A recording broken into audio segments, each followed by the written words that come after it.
2023년부터 본격적으로 긴축 재정이 들어갈 가능성이 매우 높다. 앞으로 세금적인 부분이 굉장히 많이 커질 겁니다. 이 세금을 조달하는 목적으로 활용하면서 이 똘똘한 3주택을 좀 지켜나가는 쪽으로 가주시는 게 부동산 고민 문자로 자세하게 보내주시면 추첨을 통해서 여러분들에게 월수금 정확한 해답으로 찾아뵙도록 하겠습니다.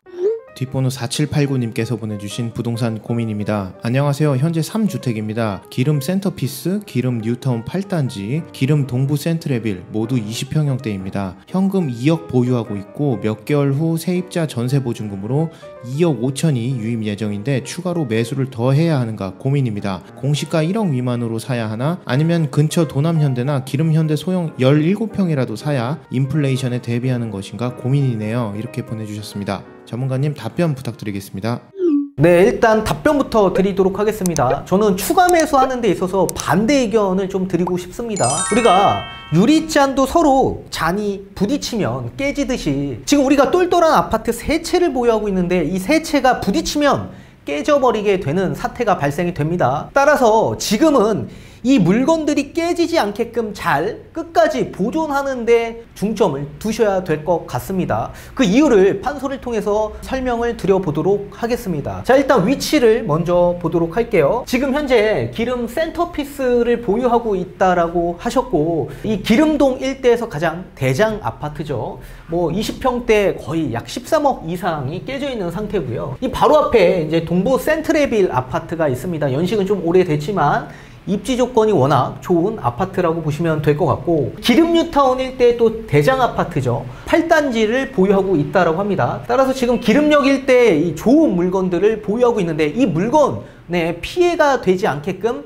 잘 보존하는 쪽으로 잘 내 물건을 지키는 쪽으로 보시는 게 가장 첫 번째다. 앞전에 인플레이션이 계속 증가가 되고 있기 때문에 실물의 자산 아파트에 추가 매수해야 되지 않냐라는 문자 사연을 보내주셨습니다. 맞는 얘기입니다. 다만 인플레이션이 이렇게 계속 증가가 되면 정부는 손 놓고 있지 않죠. 거기에 대응하는 조치와 대책과 정책을 발표할 겁니다. 따라서 우리는 투자자 관점에서 투자자이기 때문에 미리 정부 정책을 예측하고 대비하면서 준비하면서 선점하면서 기다리면서 내 재산을 지켜야 되는 쪽으로 가주셔야 되는 겁니다. 따라서 부동산은 경제의 한 부분이기 때문에 경제의 흐름을 좀 이해하시고 앞으로 어떤 정책이 나올 건지를 예측하면서 기다려야 된다. 이 돈이라는 게 밀물과 썰물이 있듯이 돈이 들어오면 또 나가는 시점이 있을 겁니다. 그 나가는 시점에 우리는 재산을 잘 지키는 쪽으로 가주셔야 된다. 따라서 저는 전세 증액한 그 자금을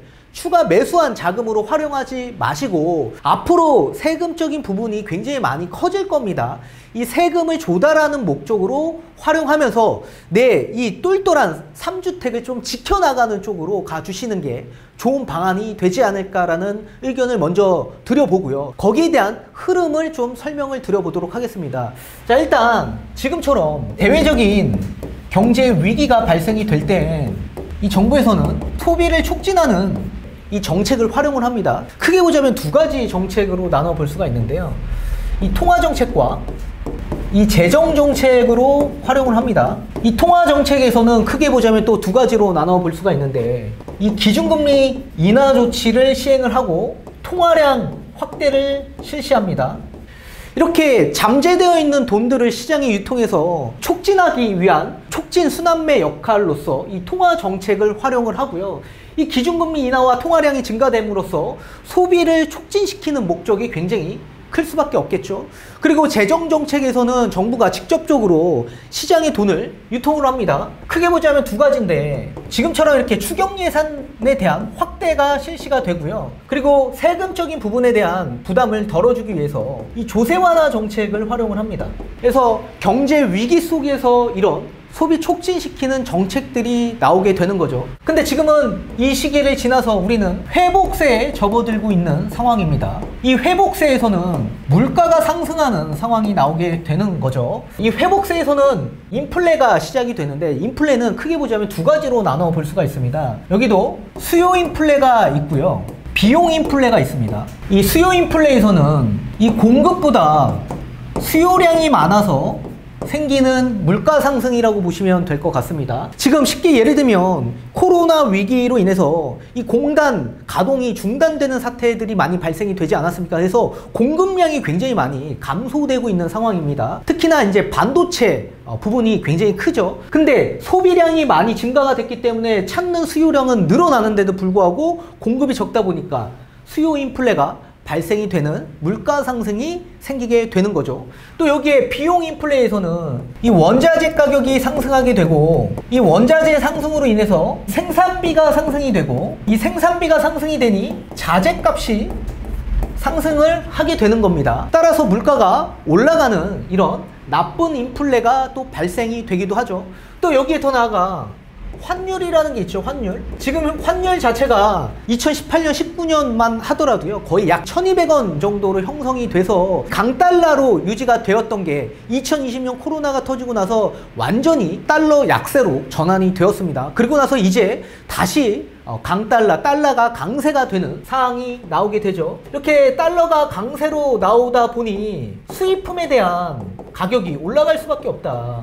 이 수입품 가격이 올라가다 보니까 내수 경제에 대한 물가가 굉장히 높아지는 상황이 나오게 되죠. 반대로 수출은 엄청나게 활성화가 많이 되고 있는 현상이 지금 나타나고 있는 겁니다. 따라서 지금은 경제 위기 속에서 소비가 계속 살아나고 있는 상황이고, 이 회복이 되고 있는 상황에서 소비가 살아나서 물가도 같이 함께 살아나고 있는 상황에 인플레이션이 계속 증가되고 있는 속도가 빨리 진행되고 있는 겁니다. 근데 만약에 이 회복세에 지나서 이제 어느 정도 회복을 다 끝나고 절정기에 돌입이 되면 반대로 물가를 안정하기 위해서는 물가를 내리는 정책과 조치를 시행을 할 겁니다. 이거를 우리는 긴축재정이라고 합니다. 이 긴축재정에 들어가면 크게 보자면 세 가지로 나눠볼 수가 있는데요. 기준금리 인상 조치가 나올 거고요. 또 여기에 통화량 축소가 나올 겁니다. 그리고 이 세금을 엄청나게 징수할 수 있는 조세 조달 정책들이 나올 거예요. 이 시점이 언제냐라고 봤을 때 저는 2023년부터 본격적으로 긴축재정에 들어갈 가능성이 매우 높다라고 판단이 됩니다. 우리나라는 금융권에서는 이머징 국가에 속합니다. 따라서 이 미국 금리 인상 조치에 굉장히 민감하게 반응할 수밖에 없다. 근데 미국 금리 인상 조치가 언제쯤 나올 거냐라고 봤을 때 저는 23년 이후부터 금리 인상 조치가 시행이 될 가능성이 매우 높다라고 판단이 됩니다. 따라서 미국도 엄청나게 1200억 달러 정도의 국채를 대량으로 지금 매달 매입하고 있기 때문에 긴축재정에 들어갈 가능성이 매우 높아지는 시점이 찾아오겠죠. 따라서 미국의 금리 인상 조치에 우리나라도 마찬가지 긴축재정이 함께 들어갈 수밖에 없는 상황이 나올 수밖에 없고, 물가 상승에 대한 안정을 취하기 위해서는 금리를 올려야 되고 이 통화량을 축소시키는 방향으로 갈 수밖에 없다. 그러면 금리 인상과 통화량 축소가 결국에는 지금과 반대로 돈의 가치가 올라갈 수밖에 없는 상황이 나올 수밖에 없을 겁니다. 따라서 실물에 소비하고자 하는 소비층들은 소비가 좀 위축될 가능성이 매우 높아질 수밖에 없겠죠. 그리고 또 지금 엄청나게 풀려있는 이런 유동성들을 회수하기 위해서는 조세 조달 정책을 활용할 수밖에 없습니다. 지금보다 세금에 대한 징수를 엄청나게 많이 할 수밖에 없다라는 얘기예요. 따라서 세금에 대한 부담이 굉장히 크기 때문에 소비가 위축될 가능성이 더더욱더 높아질 수밖에 없겠죠. 그렇기 때문에 저는 앞으로 이 회복세에서 긴축으로 넘어가는 과정에서 우리는 미리 선점해서 대비하면서 기다리면서 준비하는 과정을 우리는 겪어야 된다. 그렇게 말씀을 꼭 전해드리고 싶고, 자, 아직까지는 뭐 긴축이 오지 않았지만 이 긴축을 투자자의 입장에서는 미리 기다리면서 선점하면서 준비하는 과정을 지금 삼으셔야 된다. 통화량 확대, 유동성이 확대되면 당연히 실물의 자산의 가치는 올라가기 때문에 길게 보면 올라갑니다. 그렇지만 올라가는 데 있어서 밀물과 썰물이 있듯이 올라가는 과정에서 이런 병곡들이 생기면서 이렇게 굴곡이 생기는 시점이 반드시 찾아옵니다. 그 시점을 우리는 대비하시면서 내 재산을 지키는 방향으로 가주셔야 된다. 그렇기 때문에 지금 있는 전세 증액을 고스란히 잘 비축하시다가 이런 시기가 왔을 때 그 비축한 자금으로 내 재산을 지키는 쪽으로 가주시는 방향으로 가시는 게 첫 번째다. 그렇게 말씀을 전해드리고 싶습니다.